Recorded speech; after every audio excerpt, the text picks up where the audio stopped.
the meters. And of course, you are talking about energy. Let's not also forget the statement by Garba Shehu, who has forgotten that we will come to that of Garba Shehu. Okay.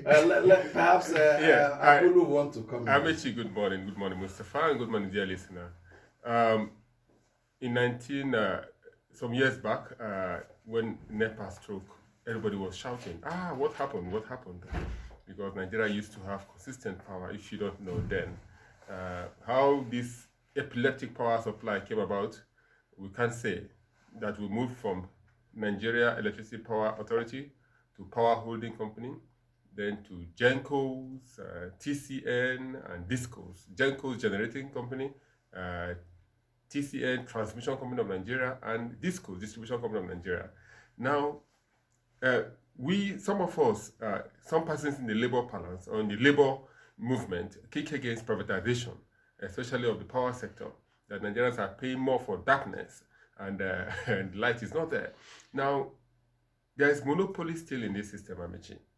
If we want to privatize, let's privatize very well. Abuja Electricity Distribution Company cannot be the only one manning the Abuja and environs. There should be subsidiary companies or companies. States in the North Central, not just Abuja. No, I'm coming. I'm driving somewhere.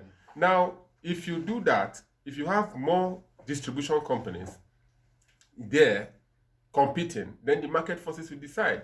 The role of NEC, That's the clarification I wanted to make. You recall before President Buhari left office, he signed a constitutional amendment. Good, yes. And that constitutional amendment give powers to states. Decentralization of power. To give enable states to indeed go into the business of electricity generating and distribution. And there was a bill also passed by the 9th National Assembly, which President Tinubu signed into law. That bill was just to give effect to the constitutional amendment, provide specifics, and under that bill, the issue of monopoly appeared to have been dealt with. And non-grid producers can now go into electricity, but I think they were given a ceiling of megawatts they shouldn't exceed. So somehow, the issue of monopoly has been broken. But the unfortunate thing is that we have remained as, on the street, they'll say you don't match chewing gum. We have remained on the hydro, and we forget about the coal, and we forget about the solar. Amechi, power is controlled by the state. When you go to developed countries, state control power. And if the state in Nigeria couldn't control power and they decided to privatize it, you should privatize it well. Whatever is not doing at all is not doing well. So, going forward, I think the government and the 10th Assembly is putting its hands together now. They should begin to look at this privatization. Is it really for the benefit of Nigerians? Because, as we say in the petroleum industry, or as we said in the telecom industry, when they liberalize it and what do they call it now? And you have so many players, you have so many players coming into the business of telecom, and the price then that was 80 naira per minute dropped to around 1 naira per minute now. So can we have that in the power sector, where you have people that are focused on solar production of power are competing with those producing using hydro? So, but we also need to look at the root. The root is the generating company of Nigeria. How much of this power is being generated from coal, from solar, from hydro? But there's also a control, TCN. TCN is government, and it's still controlling this thing. Transmission is still controlled by government, not privatized. I don't think the media has really focused much on the two recent developments in the power sector, the Constitutional Amendment and the New Power Act that enables states and individuals to indeed operate and generate, transmit and distribute. Can they transmit? I think, yes, you can within a given location, but you have to be licensed. Now, even states are supposed to also pass laws setting up regulatory commissions at the state level. You have NEC at the federal level. You have states. You have the state's regulatory body. Where they are not available, NEC will continue to legislate for them. But the significant thing there is that Mustafa Abulu can generate, I think, no more than 1 megawatt. You can generate not less than 1 megawatt and distribute within a given your area. In that situation, people around your place will have an option. You may not depend entirely on DISCO. That is for those that cannot many people have gone outside the grid and are using solar and other generator to supply for themselves. But when they generate excess, these new acts now, these statutes will now give them the power to sell. And it will throw up a lot of alternatives. I mentioned Harrods supermarket. Anybody going to London knows Harrods. They generate electricity at the basement of this large store. The Al-Fayed's. Yes, the Al-Fayed's father. Dangote will learn generating electricity. A Jakarta Steel company that they refuse to allow it work would have generated electricity to sell excess to Kogi State and Abuja. Then states like Sokoto, Kano, Kebbi, Borno, Yobe, Adamawa, where the sun is very hot.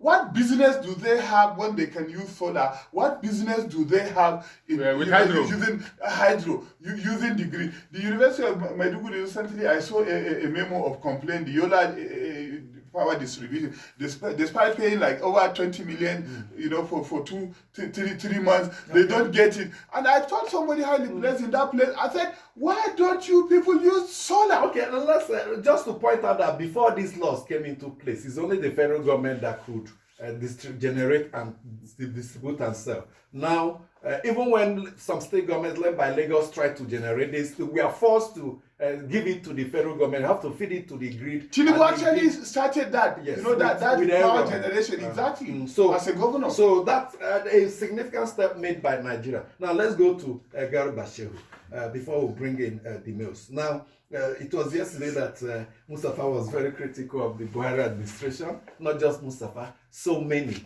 And it appears it has got into the former president, who told us that he's far away in Daura. We should not disturb him. If you disturb him, he'll move into Niger Republic. Well, the disturbance, nobody has gone to Daura to disturb him, but across the country, voices of criticism, including that of Mustafa, appear to have forced his spokesperson, Garba Shehu, to send out a tweet yesterday, a very long tweet. What did he say in that tweet? He was trying to explain why Buhari, as president, did not take some actions, such as the removal of fuel subsidy. He reached the conclusion that the president refused to remove it before the election because he believed Tinubu would have lost the election because of the hardship Nigerians are currently experiencing now. If they had experienced it before the election, perhaps it would have led to the defeat of the APC in that election. The information we are getting were telling us that Garba Shehu was very inaccurate.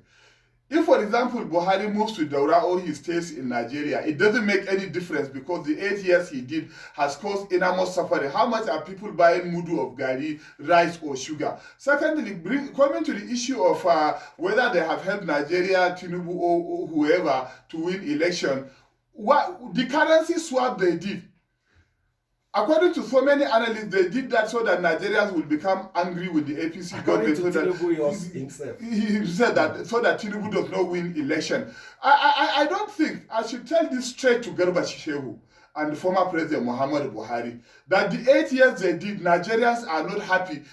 8 months, 9 months of ASU strike. How many times the medical and dental workers have gone on strike? Lack of infrastructure, security. How many people lost their jobs in Nigeria? How many people were killed by insurgents, kidnapped? The families are there. Look at the train. So Garba Shehu should please stop talking to Nigerians. We don't want to hear any of them. So they have a right to talk back to the citizens. Barely about 1 week before Buhari handed over power, Garba Shehu also released a statement that, I think Femi Adesina said Nigerians are going to miss Muhammadu Buhari. And some persons... Nigerians will miss him. Will miss him. Like what Jonathan was saying in 2016, that you miss me if I leave. But the people miss Jonathan compared to the number of persons that will be missing Buhari. Now, is it not too early to determine whether we miss Buhari or not? Now, back to the statement of Garba Shehu. I think it's coming too early in the life of the Tinubu administration because he's just about settling down. He has not even named his ministers. And you are coming up to say that if you had removed subsidy and the APC wouldn't have won election. Now, I think that is coming too early. Allow the man to settle down. He has made some They appointments. said they don't want Yeah. to unsettle him. Yeah, They just yeah, keep good. him quiet. But they were forced to do this one, No, what is forced about to that? set the record straight. What is forced about that? You should give constructive advice. Don't begin to start this comparison thing. That is what killed the former administration for the past 2 years of his life, because they kept saying that it was Jonathan government. Jonathan government didn't save money from crude, blah blah blah blah blah. So No, this time around, they're now, not no, they are not blaming you, uh, but this is not necessary Tinubu. as it They are is just at this giving time. account of what they did while they were What- in office. who need- Don't you think they have the right to do that, coming against avalanche of But that criticisms is against them? that is a distraction, Amici. Nobody has put gun on their head to come and explain. They should allow Tinubu settle down. The same Buhari signed an executive order, I think 6, that said that the governor and the president must appoint ministers and commissioners within 60 days. And 60 days is not there. He has not appointed minister, even though we know that Ali Pate, former minister of state, is one of those that probably will be appointed, who has refused an appointment, international appointment. But let's allow the man to settle down. He has seek for approval for about 28 or 20-something aides, unlike the speaker that is having over 35 aides, and so many other appointments. Yes, we'll come to that in the So second my part of appeal our program. to the likes of Garba Shehu is my friend. I've known him for years. He's a very straightforward man. I like him. He's bold. He's blunt. But you should take it easy. Allow Tinubu to settle down. And if you had removed subsidy, Nigerians would have faced same sufferings. And what God decided would have still happened. Whoever would have won the election. Well, I said at the beginning when I was introducing this topic that the criticisms against the former president was being heightened. It came so much on this program yesterday. And there's a saying in my place, it's only a tree that had it to be killed. I will not run away or make attempts to defend itself. So when the criticisms are high, the man has a right of response. Whether it's timely or not is another issue. But that freedom of speech applies to him, not just as former president, but as a citizen. He has a right to express himself, and nobody, no law, not even the constitution, can stop him from doing that. He's responding to not removing subsidy. Has he responded to the man that was Minister of Petroleum for 8 years? Has he responded to the 18.something billion daily payment of subsidy? Who are those benefiting? He promised to publish the names. We didn't see any names. We didn't see the cabal. Yeah, you should respond to such things at least. You have heard Abulo Semwago. Kindly respond. But one thing is clear, that the thing is getting to the former president.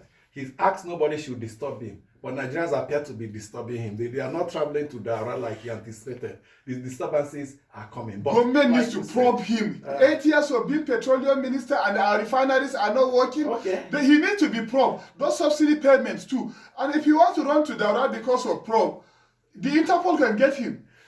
Well, the former president did his best. We must commend him for the programs he did. But however, some things are very clear to Nigerians that what happened within the 8 years. Everybody cannot be clapping for you. You know that. Of course, there are some of his supporters. They will have a different view to this, and we welcome all of them.